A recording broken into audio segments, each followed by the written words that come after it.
Puji syukur kehadiran Tuhan yang Maha Kuasa yang memberikan rahmat, nikmat, dan kesehatan pada kita semua. Hingga pada hari ini kita dapat berkumpul dalam acara reses DPRD Provinsi Sulawesi Tengah. Bapak Marcelinus selaku anggota Dewan Terpilih Dapil Kota Palu. Hadirin yang saya hormati, di hari ini kita patut bersyukur juga karena kita kedatangan yang terhormat Bapak Marcelinus sebagai anggota DPRD Provinsi dalam rangka acara reses, di mana telah kita ketahui bersama bahwa reses merupakan hal yang penting bagi kita masyarakat untuk menyuarakan aspirasi kita melalui wakil rakyat yang telah terpilih di periode kali ini di tingkat provinsi.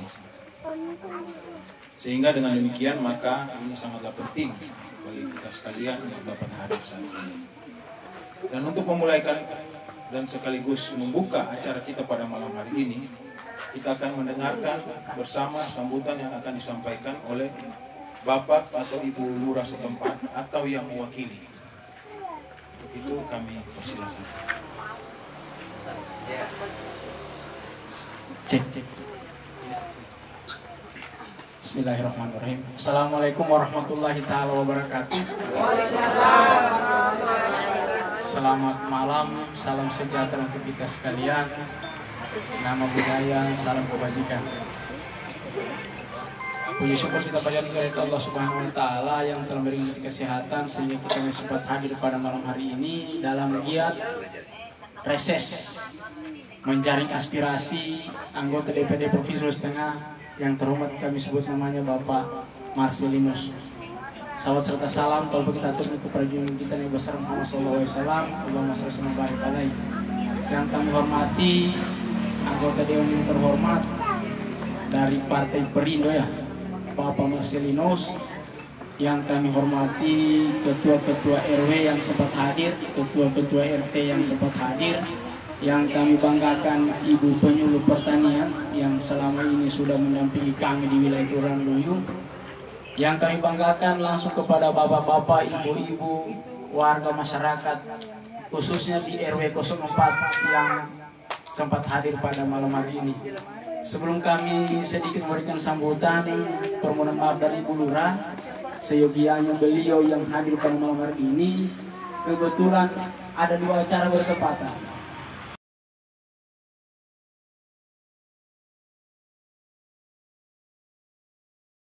Ada Kaisar Pak untuk wilayah Kelurahan Luyung karena kewalahan kami di sini itu kami ditarget untuk urusan sampah, tapi ternyata mobil cuma satu, armada cuma satu, dan keteteran juga. Wilayah Luyung sangat luas. Kalau mau diukur-ukur ini cuma beda 1 km di Kecamatan Palu Timur. Kecamatan Palu Timur itu 6 km persegi. Kelurahan Luyung sendiri itu sudah Kecamatan Palu Timur 7 km persegi, Kelurahan Luyung baru satu kelurahan sudah 6 km persegi. Satu kecamatan Palu Timur, kita satu kelurahan. Saking luasnya di Kelurahan Luyung. Jadi memang sangat mobile di sini memang harus banyak. Jadi itu saja dari kami. Sekali lagi permohonan maaf dari Ibu Lurah, kami ucapkan juga selamat datang buat Pak Marcelinus. Mungkin ini pertama kali Pak kesini ya. Jadi insya Allah nanti sering-sering sudah kesini. Seperti itu, karena memang di sini juga banyak yang memang harus diperhatikan, khususnya untuk warga di RW 04, apalagi urusan infrastruktur jalan dan jalur pertanian. Kemarin sudah alhamdulillah sudah di Jalan Teparanggu yang sudah puluhan tahun kita usulkan, akhirnya sudah teraspal.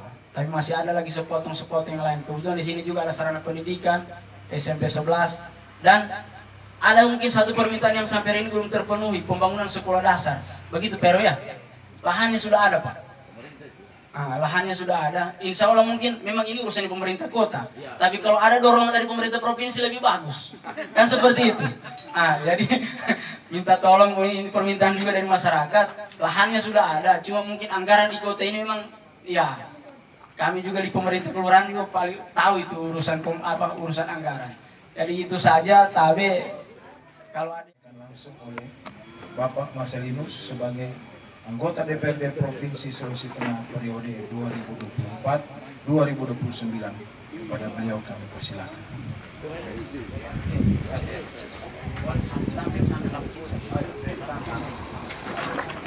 Iya. Oke, terima kasih. Assalamualaikum warahmatullahi wabarakatuh. Selamat malam. Salam sejahtera buat kita semua. Ya, pertama-tama saya mau ucapkan terima kasih kepada staf dari kelurahan, dan kemudian ada Pak RT, ada Ibu Penyuluh, bahkan mungkin ada RW-nya ya. Ya. Jadi mungkin saya perkenalkan juga, mungkin memang Pak dari pemerintah tadi katakan bahwa saya pertama masuk di DUU. Ya. Mungkin baru ada juga yang mungkin sudah kenal saya, ada juga yang belum. Ya. Saya perkenalkan bahwa saya nama Marcelinus. Saya salah satu anggota DPR Provinsi. Kemarin saya duduk di kota 2019-2024. Saya menang satu kursi di Palu Selatan Kapanga. Dan 2024 saya ikut bertarung ke provinsi, dan 1 rupiah pun tidak pernah saya keluarkan. Beras 1 biji saya tidak pernah keluarkan. Tapi yang Maha Kuasa mau paket saya kira ngobrol di DPR. Nah, pertama di sini saya ingin sampaikan bahwa tugas kami atau masyarakat perlu ketahui, karena selama ini semenjak mungkin dibangunnya DPR ini, saya pun masuk DPR ini bukan karena oleh orang politik asli.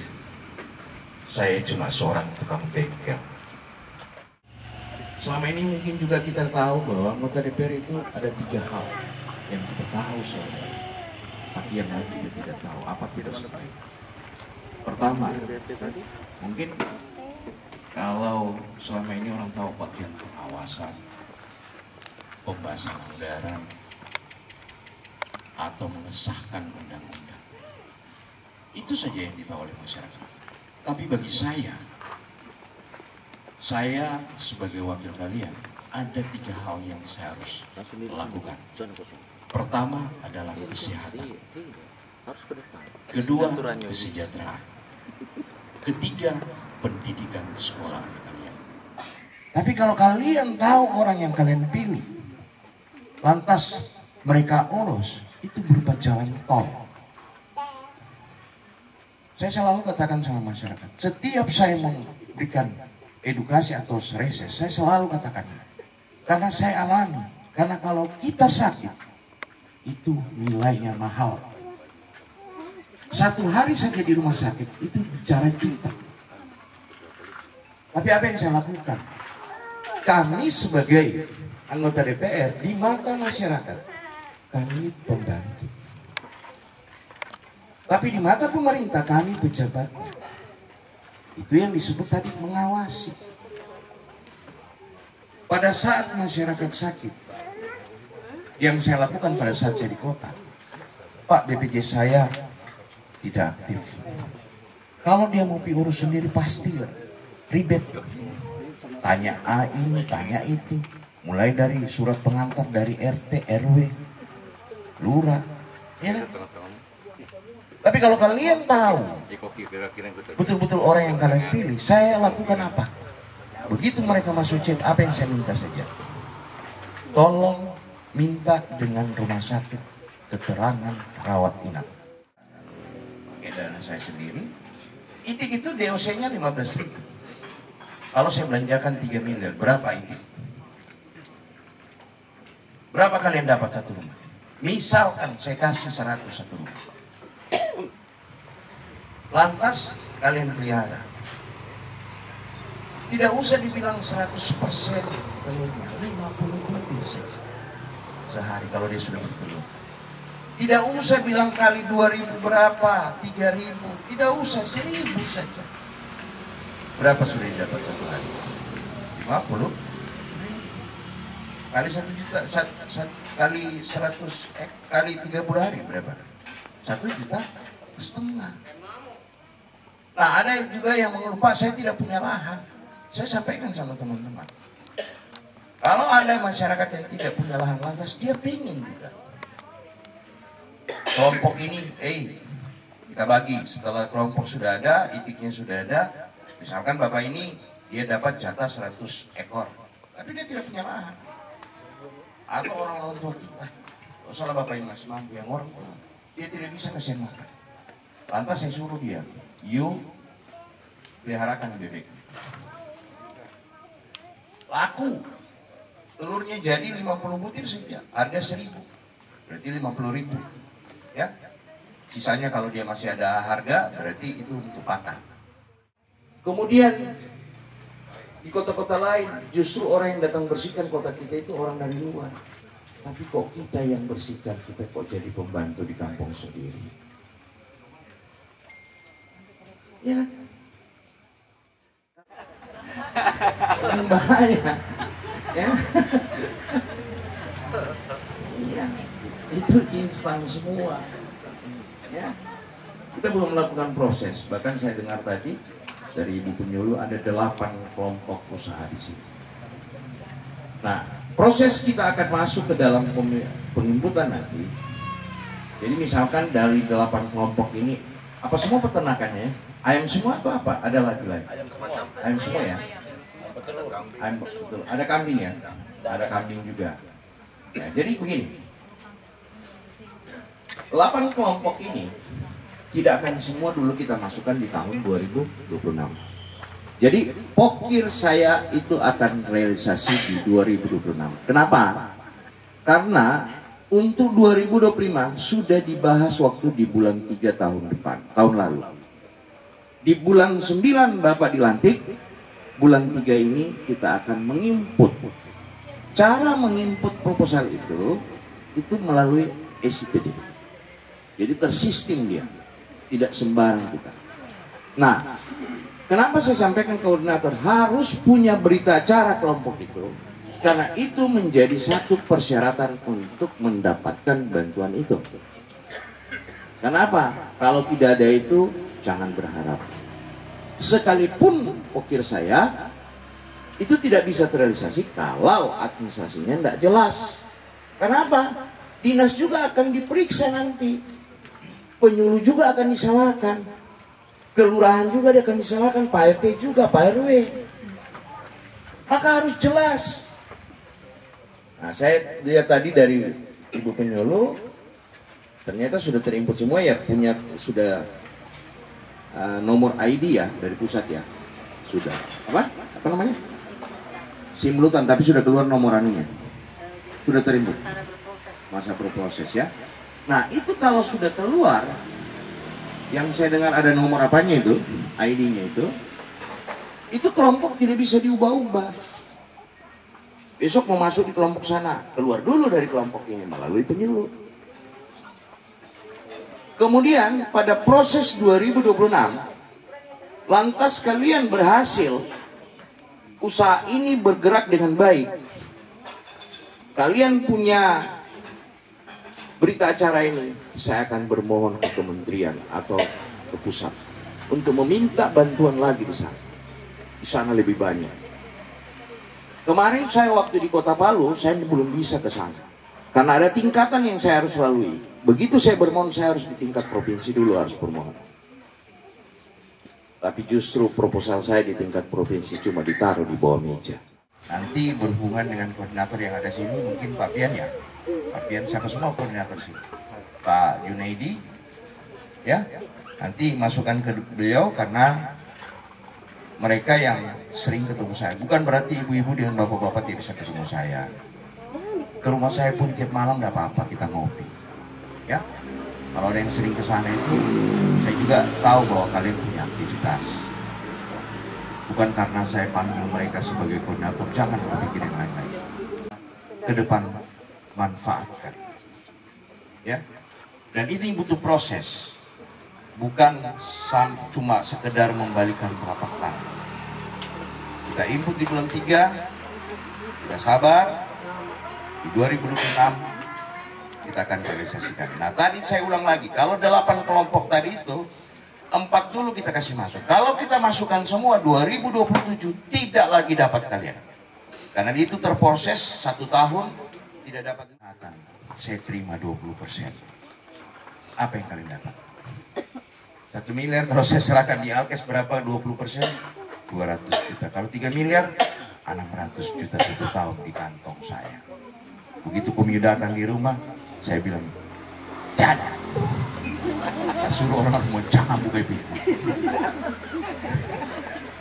Tapi bagi saya, inilah pelayanan saya. Karena saya juga pernah susah. 10 jari saya ini bergerak. Pada saat saya buka bengkel, saya tidak pernah dapat bantuan apa-apa. Karena saya bingung mau kemana. Tapi begitu Allah pakai saya di ranah ini, banyak bengkel saya bantu. Saya bantu mulai kompresor, sampai mesin cuci motor. Saya bantu. Berapa anggaran? Selagi masih ada.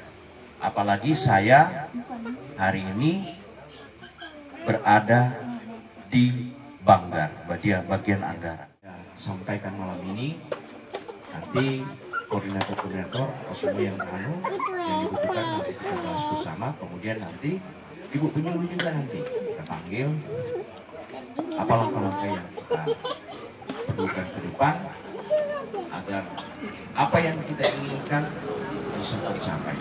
Kalau kita betul-betul mau, saya tanya sudah jam berapa ya, kita misal kalau masih ada muka-muka atau mau bertanya silakan. Dan saya kembalikan sama Pak Edi ya. Selamat malam. Bagaimana, mau bertanya-tanya dulu? Ada yang mau bertanya? Ya, satu dua Pak bertanya. Iya.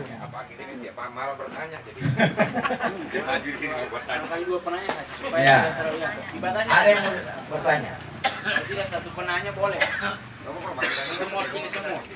Dan saya juga buka rumah saya kalau memang ada anggota kelompok yang kurang jelas masalah pemberdayaan ini, rumah saya terbuka untuk ya. Takut masuk rumah sakit karena tidak ada duit, jangan sungkan-sungkan, bawa langsung ya. Saya ada mendampingi kalian. Nomor saya 083. Baiklah, terima kasih kami sampaikan kepada Bapak anggota Dewan Sulawesi Tengah, Marcelinus, dan dengan berakhirnya penyampaian dari Pak Marcelinus, maka dengan demikian berakhir pula acara kita pada malam hari ini. Kami mengucapkan terima kasih banyak kepada seluruh warga Kelurahan Luyu yang sudah berkesempatan hadir. Kiranya ini dapat menjadi awal yang baik bagi kita semua. Assalamualaikum warahmatullahi wabarakatuh.